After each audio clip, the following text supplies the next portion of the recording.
Hello, Michael. I continue making videos to comment your own videos to try to convince you eventually that I understand you better than you understand yourself.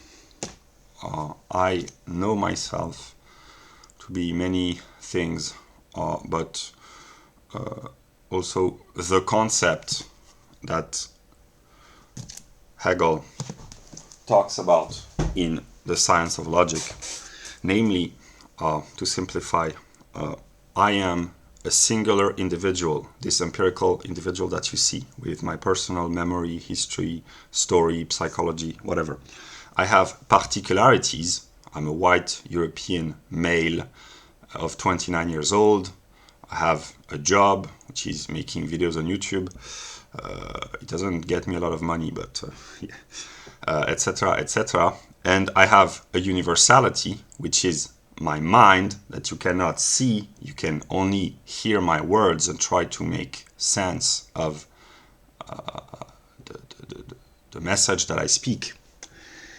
And this concept is God, basically.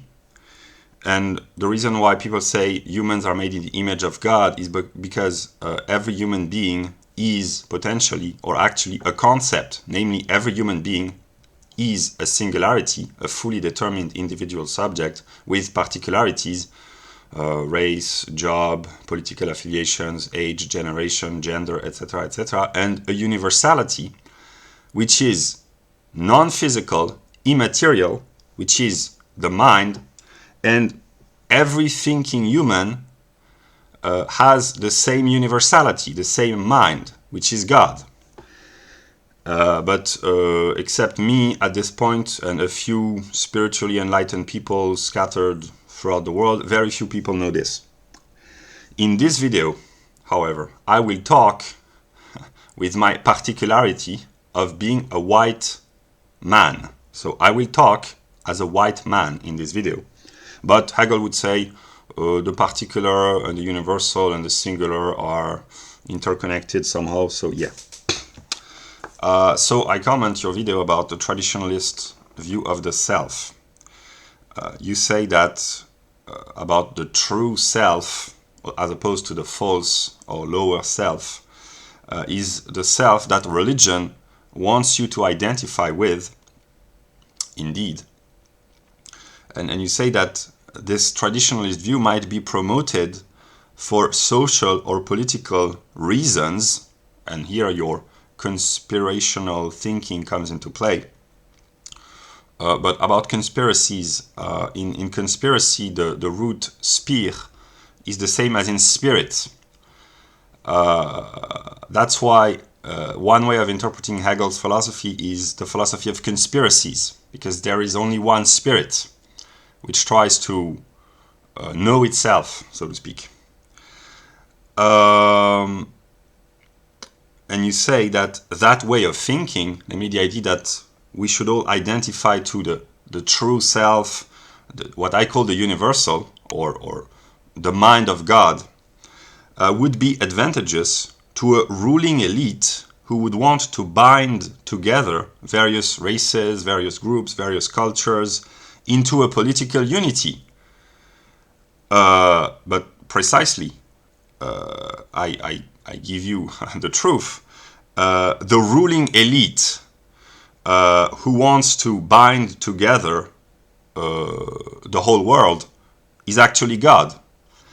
Because God wants to reunite all his spiritual children, which are mirrors of himself, I will develop on that later, together to reunite mankind spiritually. You say that according to this traditionalist view, people need to transcend their lower self, that which they falsely identify with, and to mature past their false self. But the question of what is false and true, from a Hegelian perspective, that's difficult. So for instance, the tribe, the region, the way of life have to be spiritually transcended, and everyone has to recognize what you call the Atman, or the real self, the universal spirit, as their true self. But yeah, precisely, and I will explain why. I've already explained in my videos, but I will continue to develop. And here I will talk about what Hegel calls the cunning of reason. Reason, which is the self-consciousness which knows itself to be the whole of reality. So I know myself to be reason, but it's also speculative, dialectical, conceptual thinking. The cunning of reason is the universal mind which uses the passions of the individuals and the particularities of this individual to achieve its own purpose. Translated into intelligible terms, I know my highest mind to be reason, and my highest mind uses the passion that I have for Europe and for whites. And passion means suffering. Basically, it means love, but also suffering, to achieve its own purpose. So, in other words, our particularities, namely the fact that we are whites, you and me, and all whites who are on a quest to try to preserve the white race. This is a trick, a cunning used by reason to push us unconsciously towards the discovery of our higher self, which is beyond race. Because the mind, as the traditionalist school says, is beyond the material contingency, the self, the pure ego, the transcendental ego of philosophers, which is the mind of God, is identical for every thinking consciousness. But the irony is that you can only discover this by going through the path of delusion, which is also the path of revelation, what people call the red pill. And I will explain more in detail, but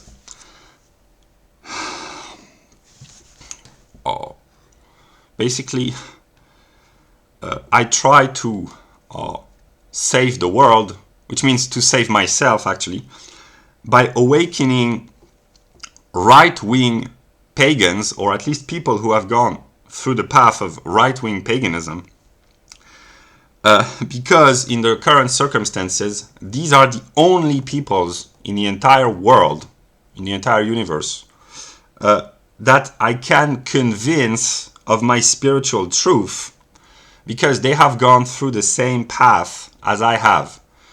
I could potentially, if given enough time, try to convince any thinking human being of the idea that my mind and his mind are identical, but it would take a very long time, and it's not possible as of now, so I have to go directly to the point and to try to convince those who are potentially capable of receiving my message. You say that you wouldn't want a traditionalist order based on asceticism, but I promote asceticism. Somehow, that's quite paradoxical, that's quite ironic, but I have chosen the path of asceticism. And yeah. You say, I just want our people to have our land and do things our way. Our people, for you, is the white race. This is our particularities as concepts. We whites are whites. Yeah. But then to have our land, but when you say our land, you probably mean Europe and eventually the Anglo-Saxon offshoots, Canada, US, Australia, New Zealand, parts of South Africa. But our land, as whites, is the whole universe. And not just as white, the land of every thinking human is the whole universe. Because through a thinking activity, the mind can transcend precisely all the particularities and identified with the whole cosmos. So here the leftists are right when they say that borders are kind of arbitraries, but actually they are not, because they are the result of a historical process. But from a spiritual perspective, our homeland in nature, in the realm of time and space, is the whole universe, because the mind is unlimited. Look at what modern, mostly white scientists do. They explore the cosmos. They want to send spaceships onto Mars. They envision the possibility that in some very distant future we will be able to colonize other planets or even go into other solar systems or whatever. This is what our movies as whites are made about. Interstellar, about movies about the conquest of the galaxy or whatever. And do things our way. Here, again, I talk as a white person. What is our way as whites? Our way is to try to conquer the whole world. This is what Alexander, that you mentioned in this video, did, what the Romans tried to do, what the Western men have tried to do since the times of the Renaissance. Because I will talk about this later. What is the fundamental characteristic of the white race? That's complicated, but I would say that we are restless. We cannot find inner peace or outer peace. We are always on a quest. We are always searching. We are always moving, always questioning, always inquiring. We are a restless race because we are made in the image of spirit. All races are made in the image of spirit, but the white race may be more than the other, and spirit is restless. I could develop the reason. I have made videos to explain why, but because basically there are contradictions and conflicts and self-opposition within spirit, and spirit seeks to find a state of peace and rest, but he stumbles always upon new contradictions. So that's what brings forth the spiritual development, the attempt to solve the contradictions and to find a state of peace and rest and calm and tranquility. But it's very difficult because the contradictions keep up popping. So yeah. And here I will illustrate with modern example. Let me just take no, there's a book by Richard Lynn, the psychologist who talks about IQ.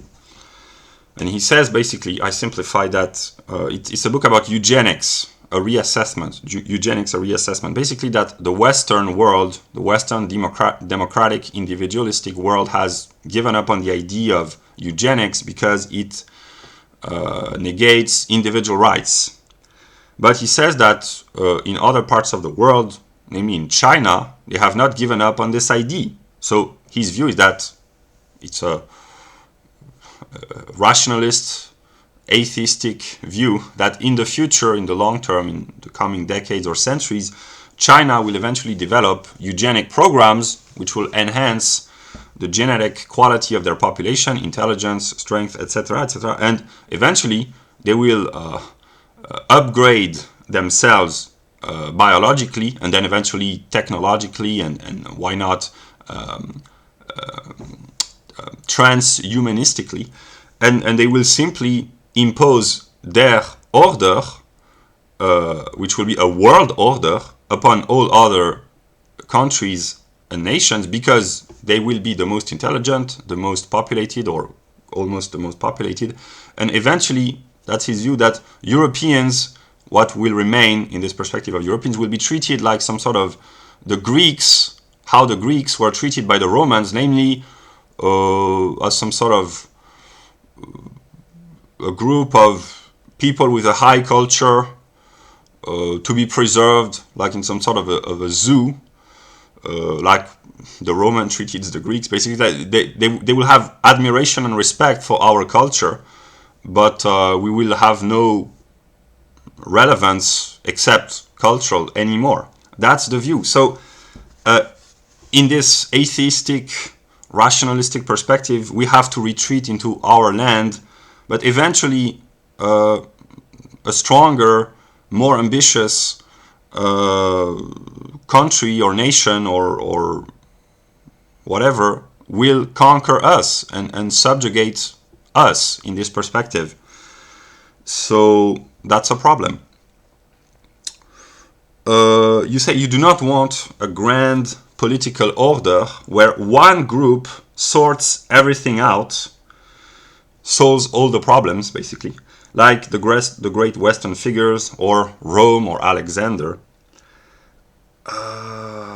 But I identify as a minority of one because I am alone in my mind, and my mind wants to sort everything out because I have contradictions in me, and I want to solve every problem and every contradiction because I want, in the end, to be at peace. And I know, basically, that I cannot be at peace with myself, with the world, with God, with others, as long as every thinking consciousness is not itself at peace with itself, with the world, with others, with me, with God. So basically, my ultimate purpose is to have a global political peace, which is the condition of a spiritual peace. But this requires struggle and conflict, and I will explain later more about this. And you say this view that one group has to sort everything out to solve all the problems, basically, is in your view a mistake. We just have, I'm quoting, we just have to defend our lands, our natural environment, to care about our people, do things our way in our own place, our own natural environment. But that's what I said, our own place. You may think it's the North or the West, but here I will speak like a Hegelian. The North has its being in the South because the North is the North only to the extent that it is not the South. So the North and the South are in a conceptual unity. The West, same thing. The West is the West to the extent that it is not the East, but because it is determined in its being, in its essence actually, by the East, the West and the East are one. And the Western philosophical tradition, from Plato to Hegel, basically says that the opposites are in a conceptual unity. The East also knows this, but in a more mystical way, the West brings forth the full development philosophically, from Plato to Hegel. But Hegel, then, that's the purpose of cultural Hegelianism, Hegel has to be actualized eventually. And there's another contradiction that you may not have noticed yet, is that, like I said, doing things our way means to conquer the world, basically. Our own place is the whole universe, and to care about our own people. But the problem of the white race, which is also the solution of the white race, is that whatever whites do, they think in terms of universality, universal science, universal law, universal rights. Capitalism brings wealth for everyone. That's the universal economic system. And socialism, which is also defended by whites, is supposed to bring equality for everyone. So the history of our race, whatever we do as white, we always think beyond our own white identity. And there have been attempts to think of a purely, strictly white religion or white spirituality, namely William Pierce, who developed cosmotheism. But the contradiction of cosmotheism is that he wanted us to identify with the whole cosmos. But if you attain a level of cosmic consciousness, the material contingencies become irrelevant. If you identify with the mind of the cosmos, the cosmos, in the cosmic perspective, blacks, Asians, and whites are no longer blacks, no longer Asians, or no longer whites. They are modes of cosmic consciousness. The path which leads to this view is influenced by white identity. This is the cunning of reason. But eventually, when you arrive at this level, race has been transcended. Yeah. You say we should stick to our own place in the world. But here I will talk as my universal self, which is spirit, if you will. My place is everywhere. I will quote this book. Freedom is only present where there is no other for me that is not myself. A freedom for which something is genuinely external and alien is no freedom at all. Freedom's essence and its formal definition is that nothing is absolutely external. The purpose of all true science is just this, that spirit shall recognize itself in everything in heaven and on earth. I have made videos to explain that I am this spirit, basically. So in order to liberate myself, I have to recognize myself as a mind, as a spirit, everywhere in the universe, everywhere on earth. So basically, I have to transcend my white identity.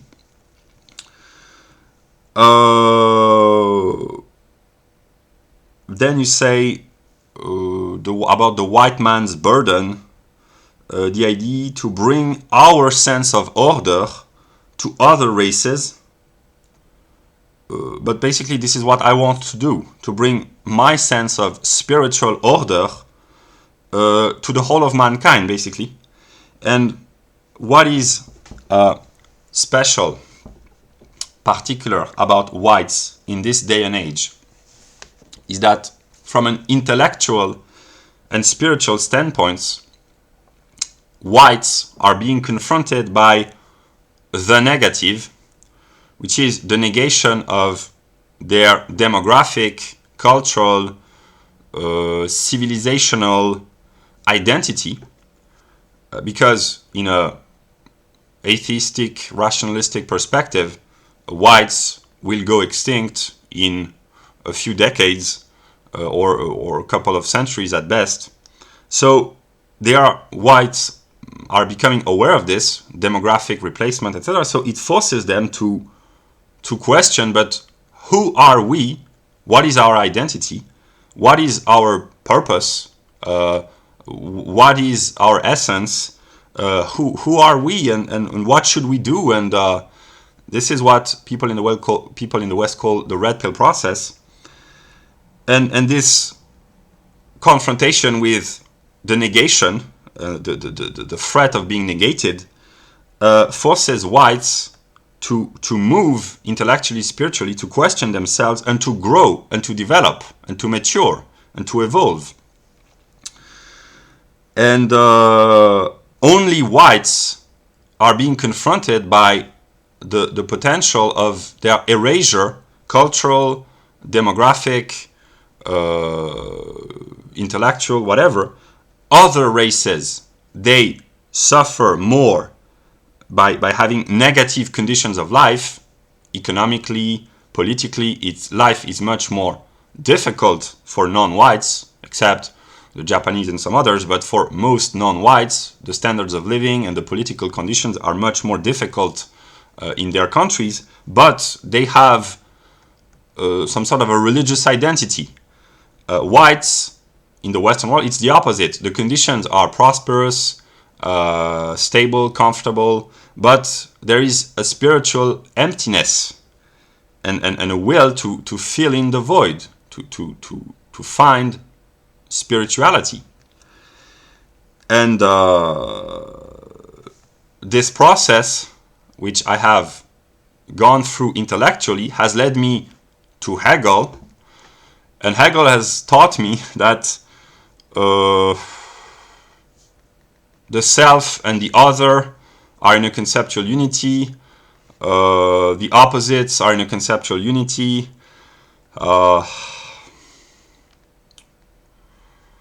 That Western identity is European identity, that European identity is German identity, and that German identity is philosophical, and that German philosophy is the negation of itself. I simplified to the utmost.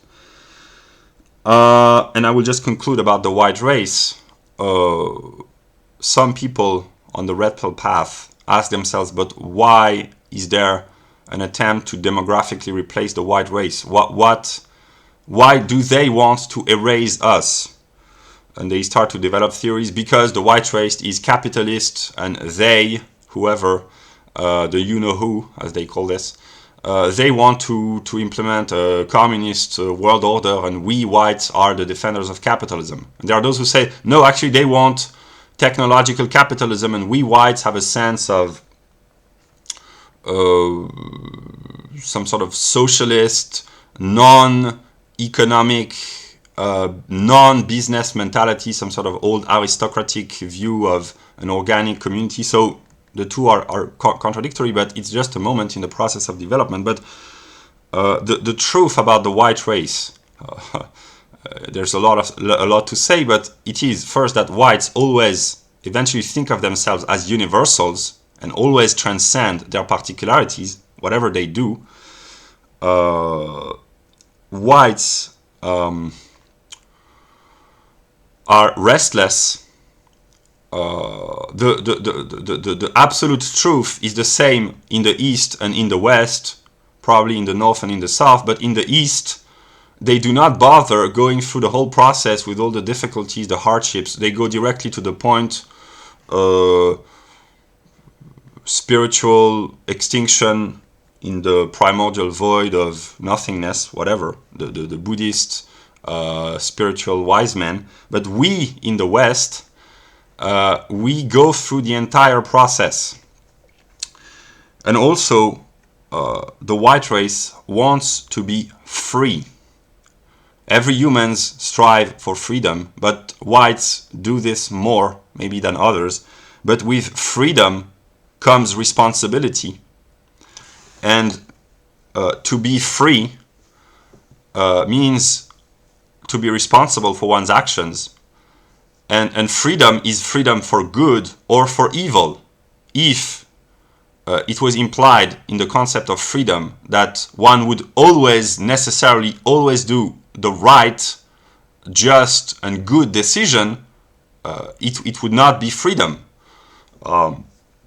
Freedom implies that freedom of speech means you have the freedom to say intelligent, enlightening, true statements, but also to say stupid, idiotic things. Freedom of choice means the freedom to do the right choice, but the wrong choice. Freedom to do good or evil. And if you do evil, basically you have to find redemption. That's the story of Christianity. So I want to be free as a spirit, which means basically I have to accept responsibility. In my life, I have rejected spirituality. I've rejected spirituality, but I have rejected responsibility because the burden was simply too heavy. The burden of responsibility is still very heavy, probably too heavy for my singular and my particular self. But eventually, this is the price to pay to achieve freedom and liberation. And that's what I could say, basically in 30 minutes about the white race and spirituality. And I will keep making videos for you, Michael, because I want to wake you up, so to speak, to help you reach your universal self, your divine self, which is identical with my divine self. We share the same spirit. And maybe I'm deluding myself, but I think that as of now, in these current circumstances, you are the first and only person that I can convince of this truth. We'll see eventually, but yeah.